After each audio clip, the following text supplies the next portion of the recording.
أعوذ بالله من الشيطان الرجيم بسم الله الرحمن الرحيم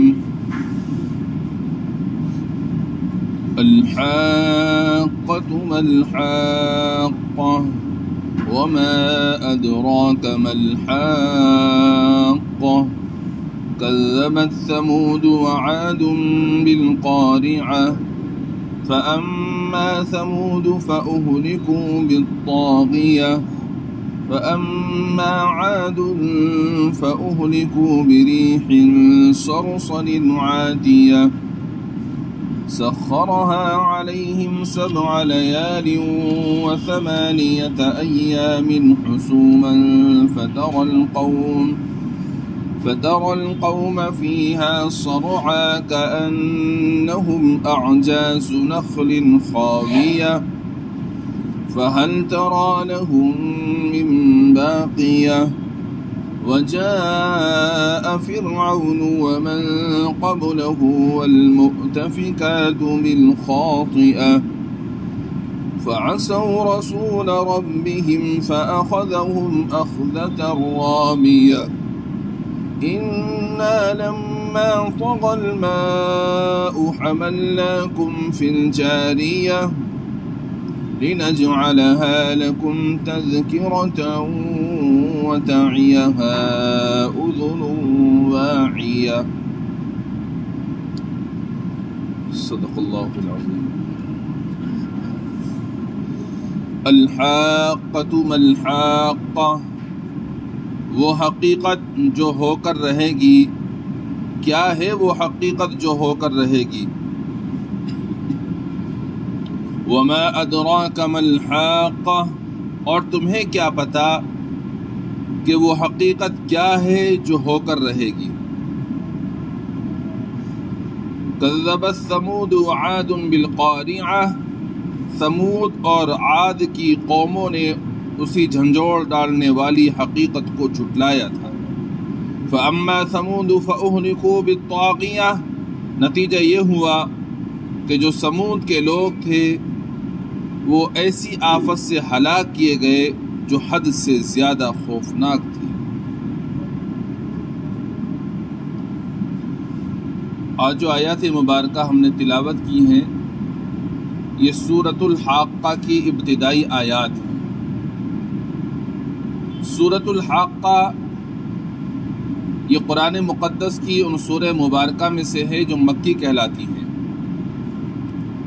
اور علماء کرام نے فرمایا کہ نزول کے اعتبار سے اس سورہ مبارکہ کا نمبر 78واں ہے۔ اس سے پہلے 77 سورتیں نازل ہو چکی تھیں، اور آپ حضرات جانتے ہیں کہ جتنی بھی مکی صورتیں ہیں ان تمام صورتوں کے اندر زیادہ تر جو گفتگو اور بات چیت ہے وہ قیامت سے متعلق ہے، آخرت سے متعلق ہے، اور توحید اور رسالت سے متعلق ہوا کرتی ہے۔ تو اس سورہ مبارکہ کے اندر بھی اللہ رب العزت نے آخرت سے متعلق مضامین بیان فرمائے ہیں، اور زیادہ تر صورتوں کے اندر قیامت کا تذکرہ آپ کو ملے گا مکی صورتوں میں، مگر قرآن کریم کا اعجاز ہے کہ بار بار قیامت کا تذکرہ ہے، مگر کہیں بھی آپ کو ایسا نہیں لگے گا قرآن کریم پڑھنے اور سمجھنے کے بعد میں کہ جیسے کہ اس میں کچھ تکرار ہو رہی ہے۔ جیسے ایک ہی بات کو بار بار کہا جاتا ہے تو آج آدمی سنتے سنتے الکسا جاتا ہے کہ بار بار یہی بات ہے، کچھ اور بات ہی نہیں مل رہی ہے۔ لیکن قرآن کریم کے اندر اللہ تبارک و تعالیٰ نے 85 جو مکی صورتیں ہیں ان صورتوں کے اندر انداز بدل بدل کر، الفاظ بدل بدل کر قیامت کا تذکرہ فرمایا ہے، اور سننے والوں کو ایسا لگتا ہے جیسے کہ یہ نیا مضمون ہمارے سامنے بھی آیا ہے۔ یہ قرآن کا اعجاز ہے۔ اللہ رب العزت نے اس سورہ مبارکہ کے اندر قیامت کا ذکر فرمایا، اور اس قیامت کو اس طرح سے مدلل فرمایا کہ پچھلی 5 قومیں ایسی گزری ہیں جن قوموں نے پیغمبر کو جھٹلایا، توحید کو نہیں مانا، آخرت کا انکار کیا، تو اللہ تبارک و تعالی نے ان لوگوں کو عذاب میں گرفتار فرمایا دنیا ہی کے اندر۔ تو معلوم یہ ہوا کہ جو قوم بھی آخرت کو جھٹلائے گی، آخرت کا انکار کرے گی، اللہ تبارک و تعالی ایسی مجرم قوموں کو دنیا کے اندر ہی عذاب میں گرفتار فرمائیں گے، جو کہ قیامت کا آنا بالکل یقینی ہے، اس میں کوئی شک و شبہ کی گنجائش نہیں۔ اور پھر اس سورہ مبارکہ کے اندر یہ بھی بیان کیا گیا کہ جب قیامت آئے گی تو کس طرح برپا ہوگی، آسمان کا کیا ہو جائے گا، اس کا بھی ذکر ہے۔ اور اسی طرح سے اسی سورہ مبارکہ کے اندر اللہ رب العزت نے یہ بھی تذکرہ فرمایا کہ کچھ لوگ ایسے ہیں جن کے نامہ اعمال داہنے ہاتھ میں دیے جائیں گے، کچھ ایسے ہیں جن کے نامہ اعمال ان کے بائیں ہاتھ میں دیے جائیں گے۔ وہ ساری تفسیر انشاءاللہ آپ حضرات کے سامنے آگے آ جائے گی۔ ارشاد فرمایا الحاقۃ ملحاقہ، وہ حقیقت جو ہو کر رہے گی، کیا ہے وہ حقیقت جو ہو کر رہے گی؟ وما ادراک ملحاقہ، اور تمہیں کیا پتا کہ وہ حقیقت کیا ہے جو ہو کر رہے گی؟ وہ حقیقت جو ہو کر رہے گی کیا ہے وہ حقیقت؟ وہ حقیقت اس سے مراد ہے قیامت۔ قرآن کریم کے اندر اللہ تبارک و تعالی نے قیامت کو کئی ناموں سے ذکر فرمایا ہے۔ قیامت کا نام واقعہ بھی ہے، آزفہ بھی ہے، حاقہ بھی ہے۔ یہاں پر حاقہ ہے، اور حاقہ سے مراد قیامت کا دن ہے۔ فَأَمَّا كَذَّبَتْ ثَمُودُ وَعَادٌ بِالْقَارِعَةِ، ثمود اور عاد کی قوموں نے اسی جھنجھوڑ ڈالنے والی حقیقت کو جھٹلایا۔ جھنجھوڑ ڈالنے والی قیامت جو جھنجھوڑ کر ڈال دے گی، ثمود نے، عاد نے اس جھنجھوڑ ڈالنے والی یعنی قیامت کو جھٹلایا۔ اللہ تبارک و تعالی نے ان 5 قوموں کا ذکر یہاں ابتدائی صورت میں فرمایا ہے اختصار کے ساتھ میں۔ یہ 5 قومیں وہ ہیں جنہوں نے آخرت کو جھٹلایا، تو اللہ تبارک و تعالی کا عذاب دنیا ہی کے اندر ان کے اوپر نازل ہو کر رہا، اور یہ جو عذاب ان کے اوپر نازل ہوا ہے ان قوموں کے اوپر، یہ سمجھ لیجیے گا یہ قیامت صغریٰ کا منظر ہے، چھوٹی قیامت کا منظر ہے۔ تو جس رب نے قیامت کا انکار کرنے کی وجہ سے، آخرت کو جھٹلانے کی وجہ سے ان قوموں پر دنیا ہی کے اندر عذاب نازل فرمایا اور قیامت صغریٰ کے ذریعے سے ان لوگوں کو ہلاک کیا گیا، تو وہ رب قیامت کبریٰ قائم کرنے پر بھی پوری طرح سے قادر ہے، اس کے لیے کوئی مشکل نہیں ہے۔ قوم سمود یہ وہ قوم ہے جو خیبر اور تبوک کے علاقے کے اندر رہتی تھی، اور اس قوم کی طرف اللہ تبارک و تعالی نے حضرت صالح علیہ السلام کو نبی بنا کر بھیجا۔ یہ قوم ایسے ہی جس طرح سے ہم لوگ گھر بنا کر رہتے ہیں اس طرح گھروں میں نہیں رہا کرتی تھی، بلکہ اس قوم نے پہاڑوں کو، چٹانوں کو تراش کر اس کے اندر مکان بنائے ہوئے تھے، کمرے بنائے ہوئے تھے، اور ان کا مقصد یہ تھا کہ اس طرح سے ہم چٹانوں کو تراش کر اس کے اندر کمرہ بنا کر رہیں گے تو ہم زلزلے سے محفوظ رہیں گے، جو کہ اینٹوں سے جو مکان بنایا جاتا ہے، پتھروں سے جو مکان بنایا جاتا ہے وہ زلزلے کے ذریعے سے گر جایا کرتے ہیں، لہذا ہم ایسے مکان بناتے ہیں چٹانوں کو تراش کر کہ اگر زلزلہ بھی آئے تو ہمارے ان مکانوں پر کوئی اثر نہیں پڑے گا۔ اب ان کو اس مکانوں کو تراشنے میں کئی سال لگ جایا کرتے تھے۔ حضرت صالح علیہ السلام نے ان سے فرمایا کہ تم کیوں اپنا وقت ان مکانوں کو بنانے میں ضائع و برباد کر رہے ہو؟ تم اللہ تبارک و تعالیٰ کی طرف متوجہ ہو، اللہ کو مانو اور میری بات کو مانو، آخرت کا آنا یقینی ہے۔ حضرت صالح علیہ السلام ان کو سمجھاتے رہے، لیکن قوم نے ان کی ایک نہ سنی، جھٹلایا ان کو، کہا ہم تمہاری بات نہیں مانتے۔ جب زیادہ سمجھایا تو کہنے لگے ٹھیک ہے ہم تمہاری بات مان لیں گے، مگر تم ایسا کرو، اس چٹان سے، پہاڑ سے تم ایک اونٹنی نکال کر دکھلاؤ، اگر تم نے اونٹنی اسی شرطوں کے ساتھ نکال دی تو ہم تمہاری بات مان لیں گے۔ حضرت صالح علیہ السلام نے ان کو سمجھایا کہ بھئی دیکھو، یہ معجزے کا ظاہر کرنا میرے ہاتھ میں نہیں ہے، یہ تو اللہ تعالیٰ کی قدرت کاملہ ہے۔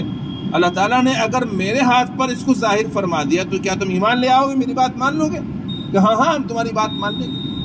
ان کے ذہن میں یہ تھا بھلا کہیں چٹان سے بھی پہاڑوں سے بھی کہیں اونٹنی نکلا کرتی ہیں کہ یہ نکال نہیں پائیں گے، شرمندہ ہوں گے، ہم ان کا مذاق اڑائیں گے؟ وہی سمجھ رہے تھے۔ حضرت صالح علیہ السلام نے اللہ تبارک و تعالی سے دعا فرمائی، اور جس چٹان کی طرف انہوں نے اشارہ کیا تھا اسی چٹان میں سے ایک اونٹنی نکلی جو گابھن تھی، لیکن اس اتنے بڑے معجزے کو دیکھنے کے بعد میں اپنی آنکھوں سے نکلتے ہوئے پوری قوم نے دیکھا، عورتوں نے، بچوں نے، سب نے دیکھا کہ پہاڑ سے اونٹنی نکل رہی ہے، مگر پوری قوم میں سے کوئی بھی شخص ایمان لے کر نہیں آیا۔ نتیجہ کیا ہوا؟ اللہ رب العزت نے اس پوری قوم کو ہلاک کر دیا۔ اسی کا ذکر ہے فَأَمَّا ثَمُودُ فَأُهْلِكُوا بِالطَّاغِيَةِ۔ نتیجہ یہ ہے کہ جو سمود کے لوگ تھے وہ ایسی آفت سے ہلاک کیے گئے جو حد سے زیادہ خوفناک تھی۔ وہ ایسی آفت کیا تھی؟ چنگھاڑ تھی، ایک چیخ تھی۔ حضرت جبریل امین علیہ السلام نے ایک چیخ ماری، اس چیخ کو سننے کے بعد ان کے کلیجے پھٹ گئے، اٹیک پڑ گیا، کوئی بھی قوم باقی نہیں رہی، پوری کی پوری قوم ہلاک ہو گئی۔ یہ قوم جس علاقے کے اندر آباد تھی، جو پہاڑوں کو تراش کر اس میں رہا کرتے تھے، آج بھی لوگ جو جاتے ہیں دیکھنے کے لیے وہ بتلاتے ہیں کہ آج بھی ان کے تراشے ہوئے مکانات موجود ہیں، لیکن مکان تو موجود ہے، مکین موجود نہیں، رہنے والا کوئی موجود نہیں ہے۔ تو اللہ تعالیٰ نے اس قوم کو ہلاک کر دیا۔ وَأَمَّا عَادٌ فَأُهْلِكُوا بِرِيحٍ صَرْصَرٍ عَاتِيَةٍ، اور جو عاد کے لوگ تھے انہیں ایک ایسی بے قابو طوفانی ہوا سے ہلاک کر دیا گیا۔ سخرها علیہم 7 لیال و8 ایام، جسے اللہ تعالیٰ نے ان پر 7 رات اور 8 دن لگاتار مسلط رکھا۔ 8 ایام حسوما فتر القوم فیہا صرعا، چنانچہ تم اگر وہاں ہوتے تو دیکھتے کہ وہ لوگ کھجور کے کھوکھلے تنوں کی طرح پچھاڑے ہوئے پڑے تھے۔ یہ قوم عاد کا تذکرہ ہے۔ قوم عاد، اس قوم کی طرف اللہ تبارک و تعالی نے حضرت ہود علیہ السلام کو نبی بنا کر بھیجا۔ یہ قوم بڑی لمبی چوڑے قد و قامت کے اعتبار سے تھے۔ اس قوم نے بھی ہود علیہ السلام کی بات کو نہیں مانا، ان کو جھٹلایا، اللہ کے توحید کو نہیں مانا، اسی طرح سے آخرت کو نہیں مانا۔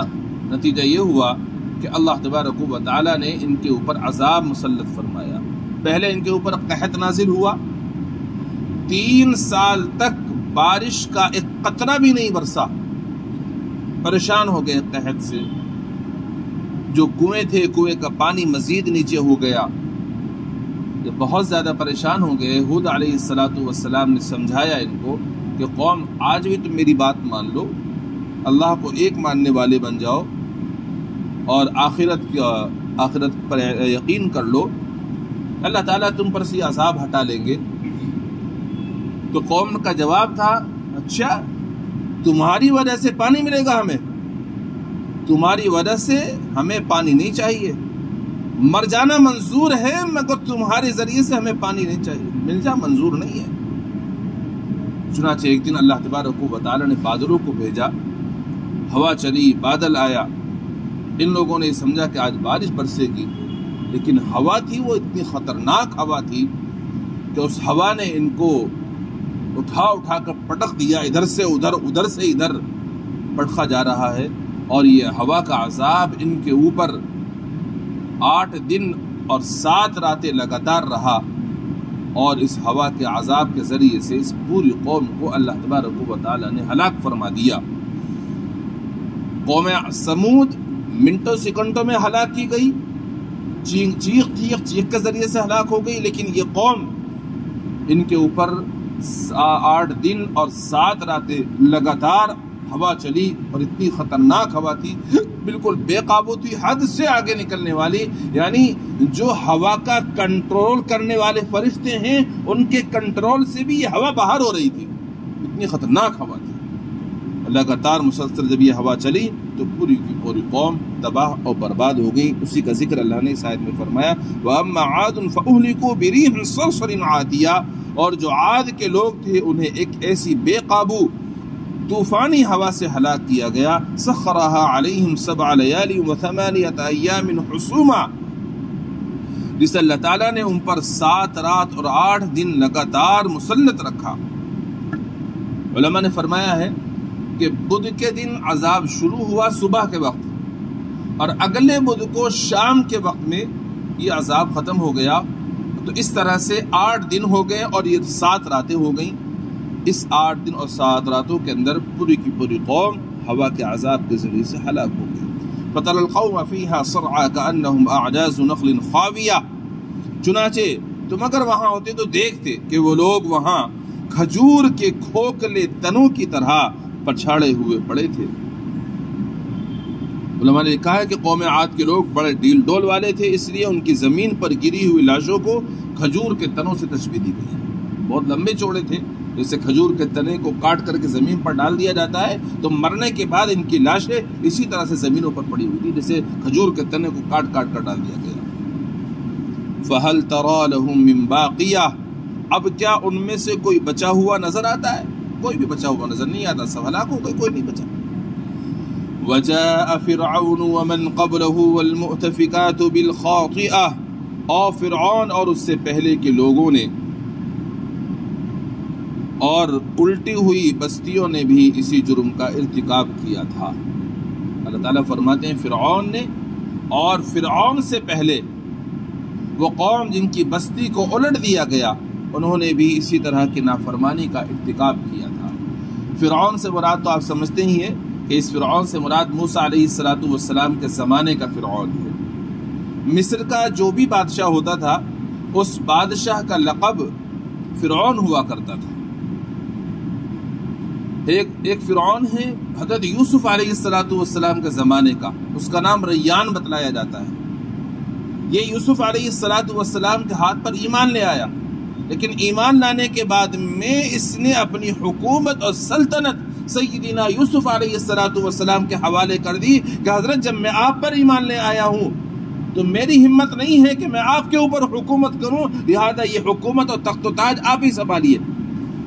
آج تو لوگ چپراسی بھی ہو نا، وہ بھی اپنی چپراسی کرسی چھوڑنے کو تیار نہیں ہوتا، لیکن اس وقت کے بادشاہ نے اپنی بادشاہی ایک نبی کی خاطر چھوڑ دی اور یہ کہا کہ میری ہمت نہیں ہے کہ میں ایک نبی کے اوپر حکومت چلاؤں. آج تو چھڑ بھئیے چھوٹے چھوٹے لوگ انبیاء کے وارثوں کو پریشان کرتے ہیں، ستاتے ہیں، ان کے اوپر حکومتیں چلاتے ہیں، ان کو اپنی انگلیوں پر نچانا چاہتے ہیں، اشاروں پر نچانا چاہتے ہیں، بھول جاتے ہیں اللہ تبارک و تعالیٰ کہ اللہ بھی کوئی ہے. تو ایک تو فرعون وہ تھا جو یوسف علیہ السلام کے زمانے تھا، اپنی حکومت اور سلطنت اس نے یوسف علیہ السلام کے حوالے کر دی. اس کے بعد اسی کے پوتوں میں سے ایک شخص آتا ہے، وہ بھی فرعون ہے، مصر کا بادشاہ ہے، حضرت موسیٰ علیہ السلام کے زمانے کا ہے. موسیٰ علیہ السلام کے تشریف لانے سے پہلے ایک اس نے خواب دیکھا. تعبیر بتانے والوں نے بتایا کہ بھئی اس کی تعبیر یہ کہ یہ ایک بچہ پیدا ہوگا بنی اسرائیل میں جو تیری حکومت کے سلطنت کے زوال کا سبب بنے گا. اس نے اس ڈر اور خوف سے بنی اسرائیل میں پیدا ہونے والے لڑکوں کو قتل کروایا. 12,000 سے زیادہ بچوں کو پیدا ہوتے ہی لڑکوں کو قتل کیا گیا، ان کو ذبح کیا گیا، شہید کیا گیا. لیکن اللہ کی شان وہی موسیٰ علیہ السلام جس کے ڈر سے اس نے اتنے بچوں کو قتل کرایا، اللہ رب العزت نے اس کے گھر کے اندر ہی موسیٰ علیہ السلام کی پرورش کرا دی. نتیجہ کیا ہوا؟ فرعون اپنے آپ کو انا ربکم الاعلیٰ کہتا تھا کہ میں سب سے بڑا تمہارا رب ہوں، خدا ہوں. اللہ رب العزت نے اس خبیث کو، اس نالائق کو اس کی پوری قوم کے ساتھ دریا کے اندر غرق فرما دیا. نہ یہ بچا نہ اس کی قوم بچی، پوری کی پوری قوم ہلاک ہو گئی. کیوں ہلاک کیا اللہ رب العزت نے؟ اس لیے کہ اس نے بھی توحید کا انکار کیا تھا، نبی کی بات کو نہیں مانا تھا، آخرت کو جھٹلایا تھا. اسی کا ذکر ہے وجاء فرعون، اور فرعون اور اس فرعون نے ومن قبلہ اور اس سے پہلے کے لوگوں نے والمؤتفکات بالخاطیہ الٹی ہوئی بستیوں نے بھی اس جرم کا ارتکاب کیا تھا. الٹی ہوئی بستی سے مراد ہے لوط علیہ السلام کی قوم. حضرت لوط علیہ السلام کو اللہ تبارک و تعالیٰ نے سدوم کے اندر نبی بنا کر بھیجا. اور وہاں کے لوگوں کو انہوں نے بہت سمجھایا، لیکن لوگوں نے ان کی بات کو نہیں مانا اور بہت بڑے جرم کا وہ ارتکاب کیا کرتے تھے، جہاں وہ توحید کو نہیں مانتے تھے، آخرت کو، رسالت کا انکار کیا کرتے تھے۔ ساتھ ساتھ ایک بڑا گناہ وہ یہ کرتے تھے کہ مرد سے اپنے جنسی خواہش کو پورا کیا کرتا تھا۔ اللہ رب العزت نے اس قوم کو ہلاک کیا کہ ان کی بستی کو الٹ دیا گیا، پوری کی پوری قوم ہلاک ہو گئی۔ تو فرمایا وجاء فرعون ومن قبله والمؤتفكات بالخاطئة، اور فرعون اور اس سے پہلے کے لوگوں نے اور لوط علیہ السلام کی الٹی ہوئی بستیوں نے بھی اسی جرم کا ارتکاب کیا تھا۔ فعصوا رسول ربهم فأخذهم أخذة رابية، کہ انہوں نے اپنے پروردگار کی نافرمانی کی تھی، اس لیے اللہ تعالیٰ نے انہیں سخت پکڑ میں لے لیا۔ انا لما طغى الماء حملناكم في الجارية، جب پانی طغیانی پر آیا تو ہم نے تمہیں کشتی میں سوار کر دیا۔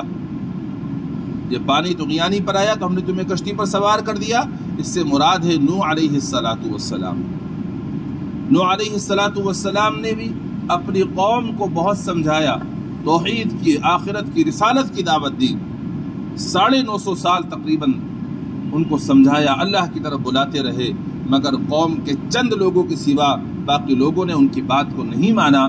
اللہ رب العزت نے نوح علیہ السلام کو کشتی بنانے کا حکم دیا، انہوں نے کشتی بنائی، اور پھر اس کشتی کے اندر نوح علیہ السلام اور جو لوگ ان پر ایمان لے کر آئے تھے اور جن کو اللہ تعالیٰ نے سوار کرنے کا حکم دیا، سب سوار ہو گئے۔ جب وہ اس میں سوار ہو گئے، اللہ تبارک و تعالیٰ نے پانی کا عذاب نازل فرمایا، اوپر سے بارشیں ہو رہی ہیں، نیچے سے چشمے پھوٹ رہے ہیں، اور اس طرح سے پوری قوم اس سیلاب کے عذاب کے ذریعے سے ہلاک کر دی گئی، کوئی بھی باقی نہیں رہا، صرف وہ لوگ باقی رہے جو کشتی کے اندر سوار تھے۔ تو فرمایا انا لما طغى الماء حملناكم في الجارية، جب پانی طغیانی پر آیا تو ہم نے تمہیں کشتی میں سوار کر دیا۔ نجعلها لكم تذکرة وتعیها اذن واعیة، تاکہ ہم اس واقعے کو تمہارے لیے سبق آموز بنا دیں اور یاد رکھنے والے کان اسے سن کر یاد رکھیں۔ اللہ تعالیٰ فرماتے ہیں اس واقعے کو ہم نے اس لیے تمہارے سامنے بیان کیا تاکہ تمہارے لیے سبق آموز ہو جائے، اور جو کان اس واقعے کو سنے وہ سننے کے بعد یاد رکھیں کہ اللہ زبردست ہے، وہ قہار اور جبار ہے، اس کے قہاری اور جباری کے سامنے دنیا کے یہ بادشاہ، دنیا کے یہ عہدیدار، دنیا کے یہ حکمراں کوئی حیثیت نہیں رکھتے۔ یہ چند دن کی چاندنی ہے، پھر اندھیری رات ہوتی ہے، کہ آج یہ اپنا جلوہ دکھا رہے ہیں، آج یہ اپنا دبدبہ دکھا رہے ہیں، لیکن جس رب نے پچھلی قوموں کو ان کی نافرمانی کی وجہ سے ہلاک و برباد کیا، تہس نہس کر دیا، قیامت صغریٰ ان کے اوپر واقع ہوئی، ایسے ہی قیامت تک آنے والے جتنے بھی لوگ ہیں وہ اس بات کو اچھی طرح سن لیں، جو اس طرح سے کرتا ہے اللہ تعالیٰ ان کو عذاب کے ذریعے سے دنیا ہی کے اندر ہلاک کرنے پر قادر ہے۔ لیکن یاد رکھو آخرت کا عذاب الگ ہے، وہ الگ ہوگا، یہ نہیں کہ دنیا میں عذاب آیا تو آخرت کے عذاب سے بچ جائے گا، نہیں، ایسی مجرم قوموں کو اللہ تعالیٰ دنیا میں بھی عذاب کے ذریعے سے ہلاک فرماتے ہیں، اور آخرت میں بھی ان کو سخت سے سخت سزا دی جائے گی۔ تو یہ اللہ تعالیٰ نے اس طرح سے 5 قوموں کا تذکرہ فرمایا، قوم سمود، قوم عاد، قوم لوط اور فرعون کی قوم، اسی طرح سے حضرت نوح علیہ السلام کی قوم، کہ ان قوموں نے آخرت کو جھٹلایا، توحید کو نہیں مانا، رسالت کو نہیں مانا، تو اس اور بھی دیگر نافرمانیاں انہوں نے کی، تو اللہ تعالیٰ نے ان قوموں کو ہلاک کر دیا۔ تو جس طرح سے اللہ نے ان قوموں کو ہلاک کیا، قیامت صغریٰ ان پر واقع ہوئی ہے، اسی طرح سے قیامت کبریٰ بھی جس میں پورا عالم فنا ہو جائے گا وہ بھی واقع ہو کر رہے گی۔ وہ کس طرح سے واقع ہوگی، کیا کیا ہوگا، اس کا ذکر اگلی آیت میں ہے، انشاءاللہ وہ آئندہ آپ حضرات کے سامنے تفصیل سے آ جائے گا۔ اللہ تعالیٰ سے دعا ہے اپنا فضل فرما کر ہمیں عمل کی توفیق مرحمت فرمائے، آخرت کا، قیامت کا استحضار ہر وقت ہر ایک ایمان والے کو اللہ تبارک و تعالیٰ اپنے فضل سے نصیب فرما دے، یعنی ہمیں ہمیشہ قیامت یاد رہے اور حساب کتاب ہمیں یاد رہے، تو پھر ہمارے لیے برائیوں سے بچنا، گناہوں سے بچنا آسان ہو جائے گا۔ سبحان اللہ بحمدہ، سبحانک اللہم بحمدک، ونشہد ان لا الہ الا انت، نستغفرک ونتوب الیک۔ سبحان ربک رب العزة عما یصفون، وسلام على المرسلين والحمد لله رب العالمين۔